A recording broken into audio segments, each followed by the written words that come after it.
Halo, assalamualaikum warahmatullahi wabarakatuh. Selamat pagi semuanya kepada mahasiswa 6 TPIA dan 6 TPIB. Alhamdulillah pagi hari ini kita bertemu lagi di perkuliahan online untuk minggu yang ke-12.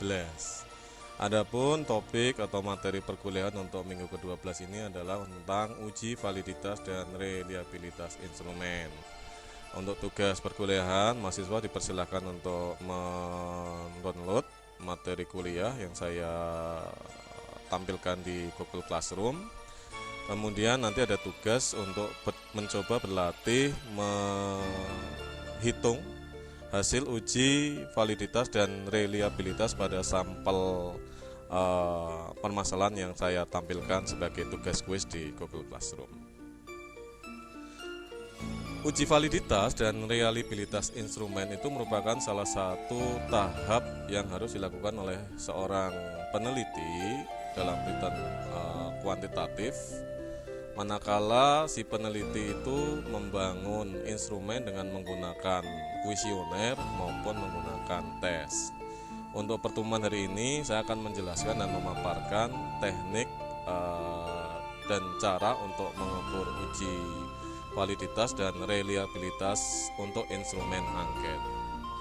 Jadi uji validitas dan uji reliabilitas untuk angket itu sangat diperlukan oleh seorang peneliti, karena dengan melakukan uji validitas dan uji reliabilitas instrumen akan diperoleh instrumen angket yang sahih atau yang valid, yang kemudian berimplikasi kepada data dan hasil analisis yang tepat, yang baik, yang kemudian dapat digunakan untuk menjawab perumusan masalah dalam setiap penelitian. Sebagai analogi untuk memahami apa itu data yang valid dan reliable, pada slide ini saya tampilkan 4 buah gambar. Gambar ini terdiri dari target anak panah beserta dengan titik-titik sebaran titik di mana anak panah itu tertancap. Jadi ada 4 gambar di sini. Yang paling kiri adalah gambar untuk menganalogikan data yang reliable tetapi tidak valid. Kita lihat di sini bentuk targetnya itu berupa target di tengah, tetapi kemudian sebaran titik-titik anak panah yang tertancap di target itu terkumpul tetapi mengumpul di luar sasaran. Kemudian yang sebelah kanannya ini adalah target anak panah, di mana targetnya ada di tengah, tetapi anak panah kemudian menancap, menyebar, tetapi menyebarnya itu merata hampir di seluruh titik-titik yang jauh dari pusat anak panahnya. Ini untuk menggambarkan instrumen yang valid tetapi tidak reliable. Kemudian yang ketiga, gambar di sebelah kanannya itu adalah gambar target anak panah, di mana targetnya ada di tengah. Kemudian target atau tancapan anak panahnya menyebar tetapi tidak membentuk pola, sehingga tidak diperoleh pola tancapannya. Dan ini menggambarkan instrumen yang tidak reliable sekaligus tidak valid. Dan gambar yang keempat, yang paling kanan, itu adalah gambar target anak panah, di mana targetnya tepat ada di tengah dan hasil tancapannya itu terkumpul di titik-titik tengah, jadi di sekitar target utamanya. Ini menggambarkan data penelitian yang reliable sekaligus juga valid. Apa itu instrumen penelitian yang valid? Jadi instrumen penelitian yang valid itu bisa didefinisikan sebagai alat ukur yang mampu mengukur variabel secara sahih atau secara tepat atau secara benar. Sebagai contoh, meteran yang valid itu dapat digunakan untuk mengukur panjang dengan teliti, karena meteran memang alat untuk mengukur panjang. Dari analogi ini, maka instrumen yang reliable itu didefinisikan sebagai instrumen yang bila digunakan beberapa kali untuk mengukur objek yang sama akan menghasilkan data yang sama pula. atau akan menghasilkan data yang cenderung sama dengan data-data sebelumnya. Dengan analogi tersebut, apabila kita menggunakan karet sebagai alat ukur panjang, maka otomatis alat ukurnya salah. Berarti alat ukurnya ini tidak valid, sekaligus tidak reliable, karena ketika digunakan untuk mengukur panjang, dia akan menghasilkan hasil alat ukur yang tidak konsisten karena sifat dari karet yang elastis. Andaikan kita mengukur persepsi tentang berbagai hal kepada responden, maka kemungkinan jawabannya adalah sebagai berikut. Yang pertama, jawaban itu konsisten tetapi jauh dari sasaran sebenarnya. Hal ini disebut konsisten dan sistematis mengukur pendapat responden dengan nilai yang salah untuk semua responden. Ini disebut juga dengan instrumen yang reliable tetapi tidak valid, atau dengan kata lain, hasil analisis datanya atau hasil tabulasi datanya itu akan menghasilkan tabulasi yang konsisten tetapi salah sasaran. Sebagai contoh, peneliti ingin meneliti tentang profesionalisme guru bahasa Inggris, tetapi salah satu item pertanyaan akhirnya adalah sebagai berikut. Bagaimana suasana kelasmu? Ada 5 opsi jawaban di sini. Yang A itu sangat menyenangkan, yang B menyenangkan, yang C biasa saja, yang D kurang menyenangkan, dan yang E tidak menyenangkan. Hasil tabulasi setelah peneliti menyebar angket kepada responden diperoleh bahwasanya 80% siswa itu menjawab sangat menyenangkan dan 20% siswa itu menyenangkan. Di sini item pertanyaannya itu reliable tetapi tidak valid. Mengapa reliable? Karena si peneliti ingin meneliti tentang profesionalisme guru, akan tetapi salah satu item pertanyaannya itu tidak mencerminkan indikator untuk mengukur profesionalisme guru. Karena di sini pertanyaannya adalah bagaimana suasana kelasmu. Pertanyaan bagaimana suasana kelasmu itu tidak berkaitan langsung dengan profesionalisme guru. Walaupun kemudian si peneliti mendapatkan kecenderungan tren bahwasanya mayoritas siswa itu mengatakan bahwasanya kelas itu menyenangkan, tetapi alat ukurnya tidak bisa digunakan untuk mengukur indikator profesionalisme guru, sehingga item pertanyaan ini disebut sebagai item pertanyaan yang tidak valid tetapi reliable. Yang kedua, pilihan jawaban menyebar dan tidak memperoleh tren terhadap pilihan jawaban. Dalam hal ini, kita memperoleh estimasi yang benar secara berkelompok tetapi tidak konsisten. Jadi, sekarang jelas bahwa reliabilitas berkaitan langsung dengan validitas apa yang diukur. Sebagai contoh, peneliti ingin meneliti tentang profesionalisme guru bahasa Inggris, tetapi salah satu item pertanyaan akhirnya adalah sebagai berikut. Bagaimana pendapatmu tentang kemampuan guru bahasa Inggris di kelasmu dalam mengajar grammar? Nah, di sini kita lihat bahwasanya item pertanyaannya itu berkaitan langsung dengan indikator profesionalisme guru, karena menanyakan bagaimana pendapat siswa atau persepsi siswa tentang kemampuan guru dalam mengajar grammar. Kemampuan guru mengajar grammar itu merupakan salah satu indikator profesionalisme guru dalam bahasa Inggris. Pilihan jawabannya ada 5. A. Sangat mudah dipahami, B. Mudah dipahami, C. Tidak tahu, D. Tidak dapat dipahami, dan E. Sangat tidak dapat dipahami. Setelah tabulasi data, diperoleh kecenderungan data bahwasanya hampir semua responden itu jawabannya menyebar. Jadi 25% responden itu menjawab A, 25 responden menjawab B, 25 responden menjawab C, 25 responden menjawab D, dan 25 responden menjawab E. Sehingga si peneliti kemudian tidak memperoleh tren mayoritas pendapat siswa terhadap kemampuan mengajar grammar guru itu trennya kecenderungannya pada option yang mana. Di sini sifat dari item pertanyaan kuesionernya adalah valid tetapi tidak reliable. Kemudian yang ketiga, menunjukkan tembakan yang menyebar dan secara konsisten menyimpang dari sasaran. Ini tidak reliable dan tidak valid. Biasanya terjadi ketika peneliti membuat pertanyaan angket yang tidak berhubungan langsung dengan indikator, variabel, dan responden tidak tahu maksud dari pertanyaannya. Sebagai contoh misalkan, peneliti ingin meneliti tentang profesionalisme guru bahasa Inggris, tetapi salah satu item pertanyaan akhirnya adalah sebagai berikut. Bagaimana pendapatmu tentang kehidupan pribadi guru bahasa Inggris dengan keluarganya? Jadi di sini sangat lihat sekali bahwa item pertanyaannya sangat tidak terkait langsung dengan kompetensi profesionalisme guru bahasa Inggris karena menanyakan tentang kehidupan pribadi guru bahasa Inggris dengan keluarga. Ketika disebarkan kepada responden tidak tahu karena tidak pernah mengamati secara langsung bagaimana kehidupan pribadi guru bahasa Inggris dengan keluarga.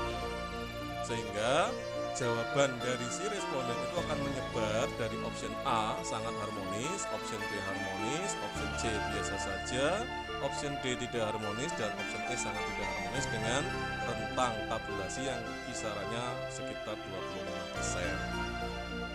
Sehingga ini adalah contoh dari item pertanyaan angket yang tidak reliable sekaligus tidak valid.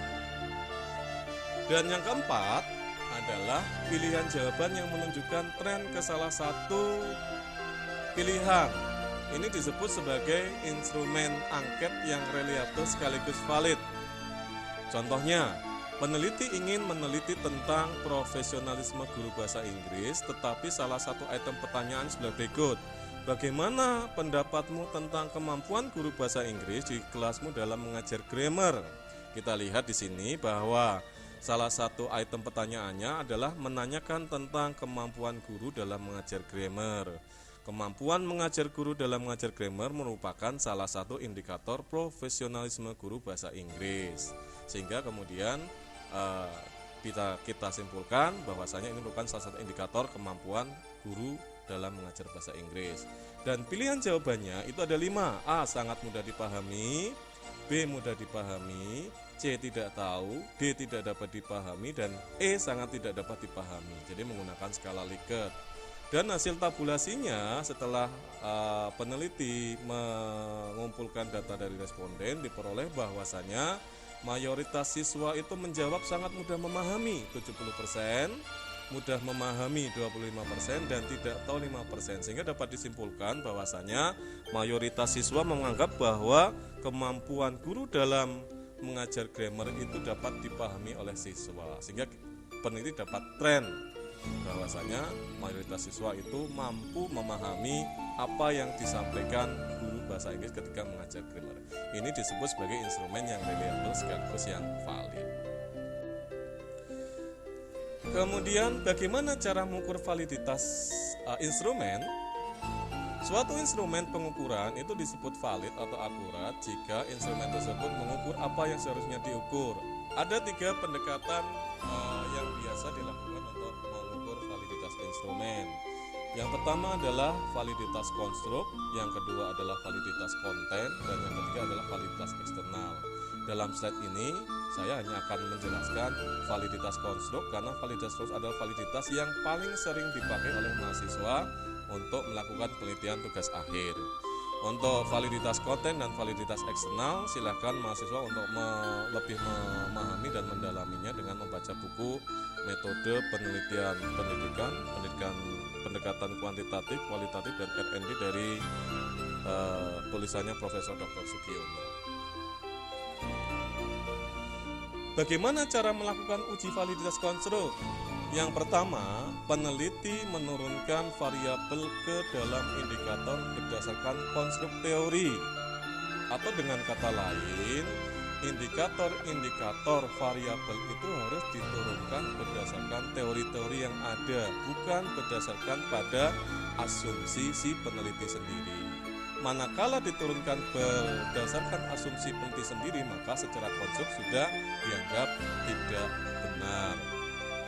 Selanjutnya, Setelah di indikator ini diturunkan dari konsep teori, kemudian diturunkan lagi ke item-item pertanyaan berdasarkan turunan indikator konsep teori tersebut. Tahap yang kedua adalah dengan melakukan komunikasi atau konsultasi dengan pakar atau pembimbing. Biasanya nanti pakar atau pembimbing itu akan melakukan coret-coret untuk membetulkan item-item pertanyaan yang secara konsep teori itu tidak berkaitan langsung dengan indikator variabel yang akan diturunkan. Setelah itu, peneliti melakukan uji coba angket atau tes kepada responden non-penelitian. Biasanya itu kepada sekitar 20 atau 30 responden untuk mengukur validitas dan reliabilitas angketnya. Setelah diperoleh data, kemudian peneliti melakukan tabulasi dan melakukan analisis korelasi setiap butir item pertanyaan angket dengan jawaban keseluruhan. Sebuah item pertanyaan pada angket itu disebut valid jika nilai RxY-nya atau nilai korelasi person product momennya antara butir X atau butir item pertanyaan ke X dengan seluruh butir item totalnya itu lebih besar dari nilai titik kritisnya. Nah, nilai titik kritisnya nanti kita lihat di tabel nilai R tabel korelasi person product moment. Dengan rumus person product momentnya, RxY-nya adalah N sigma XY dikurangi sigma X dikalikan sigma Y dibagi dengan akar N sigma Y kuadrat minus sigma X dikuadratkan dikalikan dengan N sigma Y kuadrat dikurangi dengan sigma Y dikuadratkan. Contoh kasus, seorang mahasiswa melakukan penelitian untuk mengetahui atau mengungkap prestasi belajar bahasa Inggris. Kuesioner terdiri dari 10 item pertanyaan dengan menggunakan skala Likert skala 4, yaitu 1 sangat tidak setuju, 2 tidak setuju, 3 setuju, 4 sangat setuju. Setelah kuesioner diisi, 12 responden diperoleh data sebagai di sini kita lakukan analisis korelasi produk momennya dan diperoleh RxY untuk item pertanyaan pertama adalah sebesar 0,534. Untuk item kedua diperoleh sebesar 0,706. Untuk item ketiga diperoleh 0,871. Untuk item pertanyaan keempat 0,791 dan seterusnya sampai dengan item ke-10. Nah, kemudian kita harus melihat tabel R korelasi produk momen dari R tabelnya. Nah, di sini di sebelah kanan saya tampilkan nilai R produk momennya. Untuk N itu untuk responden 12 dengan taraf signifikansi sebesar 5% yang biasa diambil untuk penelitian sosial, diperoleh bahwa nilai R tabelnya adalah sebesar 0,576. Nah, kemudian kita simpulkan diperoleh korelasi RxY skor item dan skor total untuk masing-masing item. Jika digunakan tingkat signifikansi level alfa sama dengan 5% dengan uji dua sisi atau tutel dengan N sama dengan 12, maka titik kritisnya adalah 0,5. Maka dengan membandingkan nilai RxY setiap item dengan nilai RxY dari tabel, maka untuk item nomor 1, nomor 9, dan nomor 10 itu tidak valid karena nilainya kurang dari 0,576. Sehingga dapat disimpulkan dari 10 pertanyaan maka hanya ada 7 pertanyaan yang valid, yaitu item pertanyaan kedua, ketiga, keempat, kelima, keenam, dan ke-7 dan ke-8. Sementara item pertanyaan 1, 9, dan 10 tidak valid sehingga harus dibuang dari angket yang akan diberikan kepada responden penelitian. Kemudian menguji reliabilitas data. Reliabilitas data itu mengukur sejauh mana suatu alat ukur dapat dipercaya atau diandalkan. Ini berhubungan dengan konsistensi data yang dimiliki. Ada 3 pendekatan biasanya dalam uji reliabilitas data. Yang pertama adalah koefisien stabilitas. Jadi dia mengukur reliabilitas data berdasarkan stabilitas atau konsistensi jawaban responden. biasanya dilakukan dengan melakukan tes and retest reliability. Jadi angket itu diberikan kepada responden yang sama sebanyak 2-3 kali. Manakala kemudian jawaban dari responden itu mengarah kepada jawaban yang tidak berubah, maka disebut sebagai instrumen yang reliable. Kemudian yang kedua adalah koefisien ekuivalensi. Analisis reliabilitas dengan koefisien ekuivalensi biasanya digunakan untuk mengukur konstruk dengan instrumen berbeda, kemudian membandingkannya untuk mengetahui koefisien ekuivalensi antara skor jawabannya. Dan yang ketiga adalah koefisien reliabilitas konsistensi internal. Ini yang paling sering digunakan oleh para peneliti dari mahasiswa S1 atau S2 yang digunakan untuk penelitian sosial. Caranya adalah dengan mengukur konsistensi internal di antara butir-butir pertanyaan dalam satu instrumen.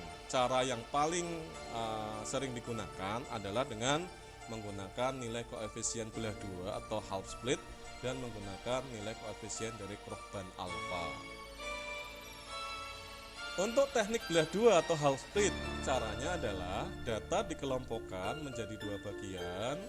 Kemudian skor untuk masing-masing item pada tiap belahan dijumlahkan. Kemudian dihitung korelasi kelompok 1 dan kelompok 2. Nilai reliabilitas seluruh item itu diukur dengan menggunakan persamaan R besar. Jadi N ini adalah nilai reliabilitasnya sama dengan 2R kecil dibagi dengan 1 plus R kecil, di mana R kecil ini adalah skor korelasi persen product moment antara kelompok ganjil ya, atau kelompok kiri dengan kelompok kanan atau kelompok pertanyaan genap. Sebuah angket yang terdiri dari sekian banyak item butir pertanyaan itu dianggap reliable dengan menggunakan teknik belah dua jika nilai R besarnya itu harus lebih dari 0,6.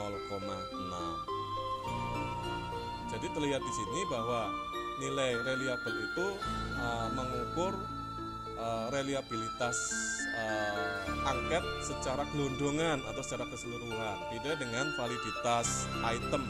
Jadi kalau validitas item itu mengukur butir-butir pertanyaan per butir-butir pertanyaannya. Kemudian yang kedua adalah koefisien alfa Cronbach atau Cronbach alfa. Cara mengukurnya adalah dengan mengukur varians dari skor belah 2 dan skor belah pertama. Jadi sama, data dikelompokkan menjadi dua bagian. Bagian pertama biasanya adalah kelompok item-item pertanyaan ganjil, sementara yang sebelah kanan adalah item-item pertanyaan genap. Kemudian dihitung nilai variansi dari setiap kelompok, baik kelompok ganjil maupun kelompok genap, dengan persamaan alfa sama dengan 2 dalam kurung 1 minus S1 kuadrat ditambah S2 kuadrat dibagi dengan S kuadrat, di mana S1 kuadrat adalah varian skor belahan 1 atau kelompok pertanyaan ganjil, sementara untuk S2 adalah variansi untuk skor belahan 2 atau item kelompok-kelompok pertanyaan genap. Sama dengan nilai reliabilitas untuk teknik belah 2, koefisien alfa Cronbach ini dianggap reliable bila nilai alfa Cronbachnya lebih dari 0,6.